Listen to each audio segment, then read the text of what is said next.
में तकरीबन 30 से 35% गाड़ियों के अंदर ऑटोमेटिक ट्रांसमिशन आता है। ऑटोमेटिक गियर को मैनुअल गियर की निस्बत चलाना बहुत आसान होता है।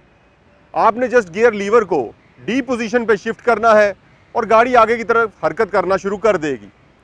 ऑटोमेटिक ट्रांसमिशन के मुतालिक गाड़ी के अंदर बैठ के बात करते हैं। ऑटोमेटिक गाड़ी के अंदर मैनुअल की निस्बत 2 पैडल होते हैं।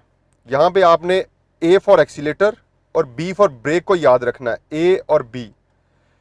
इस गाड़ी को चलाने की खसूसियत ये है कि आपने जो अपना लेफ्ट साइड का पाँव है इसको बिल्कुल इस्तेमाल नहीं करना। आपने एक्सीलेटर और ब्रेक का इस्तेमाल सिर्फ और सिर्फ राइट फुट से करना है।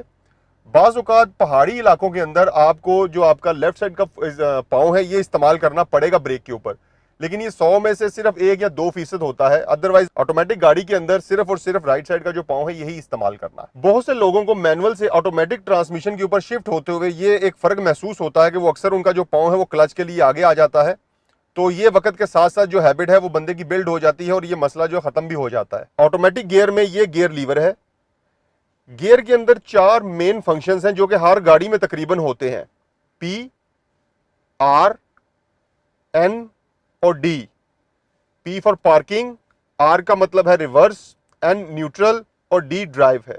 सबसे पहले हम लोग पी की बात करेंगे। पी का मतलब है पार्किंग। गाड़ी आपने जब भी पार्क करनी है या खड़ी करनी है तो आपने गाड़ी का जो गियर है उसको पी के अंदर पार्क करना है। पी के अंदर से गाड़ी के गियर को किसी और पोजीशन में लेके जाने के लिए सबसे पहले आपने ब्रेक को प्रेस करना है। ब्रेक को प्रेस करते हुए याद रखिएगा कि आपने राइट फुट जो है उसका ही इस्तेमाल करना है। उसके बाद आपने हैंड ब्रेक को डाउन करना है और गियर को अपनी मतलूबा जो गियर है उसके ऊपर शिफ्ट कर लें। फॉर एग्जांपल हमने डी के अंदर ड्राइव करना है गाड़ी को या रिवर्स आर के अंदर करना है, तो हम लोग आहिस्ता से जो ब्रेक है उसको छोड़ेंगे तो गाड़ी जो है वो मूव होनी शुरू हो जाएगी। इसको एक्सीलेटर दें तो गाड़ी आपकी मतलूबा स्पीड पे जा सकती है। इसको रोकने के लिए दोबारा आहिस्ता से ब्रेक को प्रेस करें, गाड़ी रुकेगी। हैंड ब्रेक को पुल करें और गाड़ी को वापस पी के ऊपर ले जाएं। यहां पे मैं आपको एक टिप देता चलूं कि अगर आपकी गाड़ी किसी वजह से पी या एन के ऊपर नहीं है तो गाड़ी स्टार्ट नहीं होगी। ऑटोमेटिक गियर के अंदर ये फंक्शन होता है कि अगर आपकी गाड़ी का जो लीवर है वो पार्किंग या न्यूट्रल पोजीशन में नहीं है तो गाड़ी किसी गियर के अंदर होगी। अगर गाड़ी किसी गियर के अंदर है तो गाड़ी जो है ऑटोमेटिक वो स्टार्ट नहीं होती। सो गाड़ी अगर स्टार्ट नहीं हो रही तो इस बात की तसल्ली कर लें कि जो लीवर है वो पी या एन के ऊपर हो।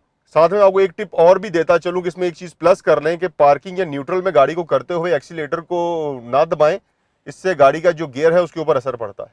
इसके बाद हम लोग बात करेंगे आर। Are mean reverse. गाड़ी को जब भी आपने रिवर्स करना है तो आपने गाड़ी को जो गियर है उसको आर के अंदर शिफ्ट करना है। सेम उसी तरह से आप अपना राइट पाँव से अपने से ब्रेक को प्रेस करें, लीवर को आर के अंदर शिफ्ट करें।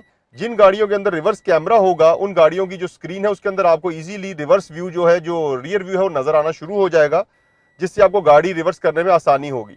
हैंड ब्रेक को डाउन करें, आहिस्ता आहिस्ता ब्रेक को छोड़ें तो गाड़ी जो है वो पीछे की तरफ जाना शुरू कर देगी। इस तरह से आप गाड़ी का जो रिवर्स गियर है उसको इंप्लीमेंट कर सकते हैं। जो अगला मेन फंक्शन है वो है एन। एन का मतलब है न्यूट्रल। पार्किंग और न्यूट्रल में एक चीज जो सबसे बड़ा फर्क है, इसमें पार्किंग के अंदर जो आपके ड्राइव व्हील्स होते हैं वो लॉक हो जाते हैं। एन के अंदर जो आपका ड्राइव व्हील होते हैं वो फ्री हो जाते हैं। जब आपने गाड़ी को टो करके कहीं लेके जाना है या आपने गाड़ी को धक्का लगाना है तो पी की पोजीशन पे गाड़ी कभी भी मूव नहीं करेगी। उसके लिए आपको गाड़ी को एन की पोजीशन पर लेकर आना है। वीडियो के आखिर में मैं आपको बताऊंगा कि अगर गाड़ी स्टार्ट नहीं हो रही तो जो गियर लीवर है उसको आप एन पे कैसे लेके आएंगे। इसके बाद ट्रांसमिशन, ऑटोमेटिक ट्रांसमिशन के अंदर जो मेजर चौथा हिस्सा होता है वो होता है डी, जो कि तकरीबन हर गाड़ी के अंदर ही होता है। डी का मतलब होता है ड्राइव। ड्राइव आपने गाड़ी को चलाना है आगे की तरफ। राइट फुट के साथ आपने अपना ब्रेक जो है उसको दबाना है। गियर लीवर की मदद से आपने डी के ऊपर इसको मूव करना है। हैंड ब्रेक को डाउन करें और आहिस्ता आहिस्ता जो ब्रेक है उसको छोड़ें तो गाड़ी आगे की तरफ जाना शुरू होगी। इसके बाद गाड़ी की स्पीड का तमाम कंट्रोल जो है वो आपके एक्सीलेटर पे आ जाएगा कि आपने गाड़ी को कितना तेज चलाना है, गाड़ी को किस तरह से मूव करना है। गाड़ी को ड्राइव के दौरान जिस वक्त भी आपने रोकना है तो आपको ब्रेक का इस्तेमाल करना पड़ेगा। गियर की शिफ्टिंग जो है वो ऑटोमेटिक ट्रांसमिशन के अंदर टोटल गियर के ऊपर डिपेंड करती है कि वो गियर खुद ब खुद ही शिफ्ट करता है। आपने मैनुअल की तरह जो गियर है उसको शिफ्ट नहीं करना। आपने सिर्फ ज़रूरत के मुताबिक एक्सीलेटर देना है ताकि गाड़ी को आगे जाने में जो है वो आसानी हो। आप गाड़ी को रोकेंगे ब्रेक के जरिए, गाड़ी को चलाएंगे एक्सीलेटर के जरिए, आपने गियर को मूव नहीं करना। अब मैं ऑटोमेटिक गियर्स के मुख्तलिफ मोड्स के मुतालिक बात करूंगा, जो कि वेरिएंट वाइज मुख्तलिफ भी हो सकते हैं कि गाड़ियों के ऑटोमेटिक गियर में कौन कौन सा फंक्शन आ सकता है जो मैक्सिमम आते हैं, और उनको आपने कैसे उन फंक्शंस को इस्तेमाल करना है ऑटोमेटिक गियर के अंदर। कुछ गाड़ियों में एक्स्ट्रा पोजीशंस 3, 2, L होती हैं, जिनमें L फर्स्ट गियर के बराबर होता है। इसी तरह से D3, 2 आते हैं। ये गियर्स आमतौर पर पहाड़ों पर या ऊंचे नीचे रास्तों में इस्तेमाल हो सकते हैं, जिससे इंजन ब्रेकिंग में मदद मिलती है। इन गियर्स के इस्तेमाल से आपको हर वक्त ब्रेक का इस्तेमाल नहीं करना पड़ता, और इसी वजह से जो गाड़ी की ब्रेक्स हैं वो गर्म भी नहीं होती, जिससे ब्रेक एफिशिएंसी जो है वो बेहतर होती है। इन गियर्स में जितना नंबर जो है वो नीचे आता जाएगा, यानी कि 3, 2, 1 आता जाएगा, जो इंजन ब्रेकिंग है वो उतनी ही बेहतर होती जाएगी। इन गियर्स को आप बर्फ वगैरह में भी इस्तेमाल कर सकते हैं। अक्सर गाड़ियों में S, B और M आते हैं। S यानी स्पोर्ट। इस मोड में ट्विस्टेड रोड्स पर आप गाड़ी को अच्छी तरह से जो है वो चला सकते हैं, इसकी पिक अच्छी होती है। S पोजीशन में लोअर गियर को देर तक एंगेज रखा जा सकता है। इसी तरह हम लोग B की बात करें तो B जो है वो ब्रेकिंग है। इस मोड में इंजन ड्रैग को बढ़ाया जा सकता है और इंजन ब्रेकिंग बहुत बेहतर होती है। अब बात करते हैं मैनुअल की, M की। जो M है वो मैनुअल मोड है। आपने अक्सर गाड़ियों में प्लस और माइनस का साइन भी देखा होगा, पैडल शिफ्टर होता है, उसके अंदर भी आता है। अक्सर गाड़ियों में ये जो है वो पैडल शिफ्टर भी आ रहा है, और पैडल शिफ्टर भी जो है वो प्लस और माइनस की तरह आप इसको यूज कर सकते हैं। जैसा कि मैंने आपको वीडियो के शुरू में बताया था कि अगर किसी भी मॉल फंक्शन की वजह से गाड़ी का जो गियर लीवर है ये मूव ना करे, गाड़ी स्टार्ट नहीं होगी, ये मूव नहीं करेगा। गाड़ी में अगर कोई मॉल फंक्शन आता है, कोई मसला हो जाएगा, ये फिर भी मूव नहीं करेगा। इसको मूव करने का तरीका ये होगा कि इसके साथ ये शिफ्ट लॉक लगा होता है। ये हर गियर के अंदर, हर ऑटोमेटिक गियर में होता है। गाड़ी की जो चाबी है उसके जरिए या किसी स्क्रू ड्राइवर के जरिए, बारीक स्क्रू ड्राइवर के जरिए आप इसको पुश कर सकते हैं। जैसे ही आप शिफ्ट लॉक को पुश करेंगे, ऑपरेट करेंगे, तो जो गाड़ी का गियर लीवर है ये मूव करेगा। इसको मूव करने के बाद आप N पोजीशन पे लेके आए और गाड़ी के जो व्हील्स हैं, जो ड्राइव व्हील्स हैं, वो फ्री हो जाएंगे और गाड़ी को आप धक्का लगा के किसी जगह पे भी या टो करके किसी भी जगह पे जो गाड़ी है उसको मूव कर सकते हैं। अब बात करते हैं ऑटोमेटिक ट्रांसमिशन के पार्ट्स की। इसके मेजर पार्ट्स में torque converter, oil pump, planetary gear set, clutch packs, output shaft, brand brake और वाल्व बॉडी शामिल है। अब आखिर में बात करते हैं कि ऑटोमेटिक ट्रांसमिशन को चलाने के लिए आपको कुछ बातों का खास ख्याल रखना है। वो क्या है?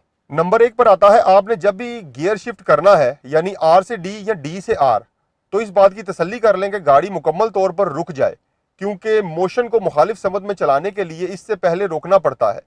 आप इसको इस बात से समझें कि अगर आप आगे की तरफ चल रहे हैं तो बगैर रुके हुए आप पीछे की तरफ खुद से नहीं चल सकते, क्योंकि मोशन को मुखालिफ समत में चलाने के लिए उसको पहले रुकना पड़ता है। और ये भी आपको ब्रेक के जरिए ही रोकना है, गियर के जरिए नहीं रोकना। अगर गियर के जरिए रोकेंगे तो गियर के ऊपर जो है वो इसका बुरा असर पड़ सकता है, क्योंकि ट्रांसमिशन जो है वो शिफ्टिंग के लिए होता है और ब्रेक जो है वो एक्चुअली गाड़ी को रोकने के लिए होती है। नंबर 2 पे आता है, जब आप सिग्नल पर गाड़ी को खड़ा करेंगे तो आपको N पर इसको लाना जरूरी नहीं है, क्योंकि कुछ लोगों का ख्याल ये है कि D में रखने से आप गियर पर जोर ज्यादा डालेंगे। यहां तक ये बात बिल्कुल ठीक है कि गियर पर जोर ज्यादा डालेंगे, लेकिन वो बहुत ज्यादा इंपैक्ट नहीं है, वो पॉइंट्स में आता है। मगर आप अगर ये देखें कि टॉर्क कन्वर्टर के अंदर एक टरबाइन लगी हुई है, अगर वो लगातार चलती रहेगी तो टायरों पे जो उसने पावर देनी है उसको वो पावर देते हुए जोर ज्यादा नहीं लगेगा। जबकि N से वापस D पे आने के ऊपर पहले टरबाइन चलेगी, उसके बाद वो जब वो जोर आगे पावर मुंतकिल करेगी तो उसका जोर ज्यादा लगेगा। नंबर 3, जब आप पहाड़ से नीचे उतर रहे हो तो गियर को N पर ना रखें, इससे आपका जो कंट्रोल है वो गाड़ी पर कम हो जाएगा, क्योंकि जैसे मैंने पहले बताया है कि गाड़ी जो है वो बिल्कुल फ्री हो जाएगी। उस मोड के अंदर N के ऊपर आप गियर शिफ्ट तो नहीं कर सकेंगे, लेकिन आप सिर्फ ब्रेक के जरिए गाड़ी को रोक सकते हैं। सो पहाड़ों से नीचे उतरते हुए N पे बिल्कुल इसको ना लेके आए, इसको D में रहने दें, ताकि गियर जो है वो अपनी मदद आपके तहत चले, अगर आपको इसके दूसरे फंक्शंस के बारे में नहीं पता तो। नंबर 4, आपको कभी भी गाड़ी को मुकम्मल तौर पर रोकने से पहले P पर नहीं करना। आजकल वैसे भी ऑटोमेटिक गाड़ियां जो नई आ रही हैं उनमें यह सिस्टम आ रहा है कि जब तक गाड़ी मुकम्मल तौर पर रुक नहीं जाती वो P पर शिफ्ट नहीं होगा। इसकी वजह यह है कि जब आप गियर लीवर को P पर करते हैं तो आउटपुट शाफ्ट जो कि गियर के अंदर होती है उसको पार्किंग पॉल के जरिए लॉक कर दिया जाता है, क्योंकि जिन टायरों को पावर मिलती है वो आउटपुट शाफ्ट के साथ लगे होते हैं, इसलिए लॉक करने की सूरत में हरकत नहीं कर सकते। पार्किंग पॉल एक किस्म का पार्ट है जो कि गियर के अंदर होता है। गियर लीवर को कभी भी पार्किंग से एकदम से रेस देने के बाद D में शिफ्ट ना करें, क्योंकि जो इंजन होता है ये एक फ्लेक्स प्लेट के जरिए टॉर्क कन्वर्टर के साथ अटैच हुआ होता है। जब आप ये काम करेंगे तो गाड़ी का जो टॉर्क है रेस देने से वो एकदम से बढ़ जाएगा और जब वो गियर पे आप शिफ्ट करेंगे तो इससे गियर को जो है वो डैमेज होने का खदशा जो है वो पैदा हो सकता है। अगर मैं बात को इस तरह से समझाऊं कि अगर आप आरपीएम को 6000 या 5000 आरपीएम पर रेस देते हैं तो एकदम से आपने पी से इसको डी ड्राइव में नहीं करना जब तक वो आरपीएम अपनी असल हालत में 700-800 आरपीएम की पोजीशन पे ना आ जाए। अगर ऐसा होगा तो फिर गाड़ी का जो गियर है उसके ऊपर इसका असर पड़ेगा, जिससे गियर खराब होने का खदशा भी पैदा हो सकता है। जैसा कि इस गाड़ी के अंदर बी की ऑप्शन मौजूद है, कुछ लोगों का ख्याल ये है कि डी से डायरेक्टली बी में जाते हुए गाड़ी का जो गियर है वो खराब हो जाता है। ये गलत कॉन्सेप्ट है। मैं आपको इसका इस्तेमाल बता देता हूं। गाड़ी आपकी डी में चल रही है और गाड़ी जो है वो अब आपको इंजन ब्रेकिंग भी करनी है साथ। तो आप एक ऐसी जगह पे पहुंच गए हैं कि ये अब पहाड़ी इलाका स्टार्ट हो गया, तो आप इसको गाड़ी को चलते हुए आराम से बी के ऊपर मूव कर सकते हैं। बी के ऊपर ये होगा कि गाड़ी जो एक गियर है कांस्टेंट उसके ऊपर चलती रहेगी और बार बार जो गियर शिफ्टिंग है वो आपकी पावर लॉस नहीं होने देगी। अगर आप पहाड़ी इलाके से बाहर निकल जाएं और आप समझे कि अब आगे स्ट्रेट रोड स्टार्ट हो गया है तो गाड़ी के एक्सीलेटर को छोड़ के आप वापस इसको डी पे मूव कर देंगे और गाड़ी इस तरह से आपकी ड्राइव होती रहेगी। यहां पे मैं आपको एक चीज और बताता चलूं कि जो गाड़ी अगर आपने पार्किंग या न्यूट्रल में नहीं होगी तो बहुत सी गाड़ियों में ये फंक्शन होता है कि जो उसकी इग्निशन की है, जो चाबी है, वो गाड़ी से बाहर नहीं आएगी। जिस गाड़ी में मैं बैठा हूं इसके अंदर पुश बटन की ऑप्शन है। अब सामने मीटर के अंदर मैं आपको इसका एक डेमो देता हूं कि जैसे ही मैंने पुश बटन को प्रेस किया सामने सारी लाइटें ऑन हुई। सामने देखें जो लीवर है वो इस वक्त डी में है, वो आपको डी बता रहा है। डी के साथ वो एक आपको इंडिकेशन पी के ऊपर दे रहा है कि जो गाड़ी का गियर है वो पार्किंग पे करेंगे तो गाड़ी स्टार्ट होगी, अदरवाइज गाड़ी स्टार्ट नहीं होगी। तो इसके लिए मुझे सबसे पहले गाड़ी का जो गियर है उसको पी पे करना है। जैसे ही मैं पी पे करूंगा यहां पे आप देखें इंडिकेशन खत्म हो गई और उसके बाद मैं पुश बटन को दोबारा प्रेस करूंगा तो गाड़ी को वो रेडी की ऑप्शन दे रहा है कि गाड़ी अब तैयार है आपकी चलने के लिए। और मैं उसको उसी तरह बताए हुए प्रोसीजर के मुताबिक डी पे शिफ्ट करूंगा तो जो गाड़ी है वो मूव करना शुरू कर देगी। सो इस बात का आपने ध्यान रखना है कि ऑटोमेटिक गाड़ी पी और एन के अलावा किसी भी पोजीशन में होगी तो वो गाड़ी स्टार्ट नहीं होगी किसी भी वजह से। तो अगर गाड़ी स्टार्ट नहीं हो रही तो ये ना हो आप लोग डायरेक्टली मैकेनिक को बुला लें। आपको इस बात का पता होना चाहिए कि गियर लीवर जो है वो अपनी जगह पे सेट है। सो व्यूवर्स, आज हमने ऑटोमेटिक ट्रांसमिशन को कवर किया।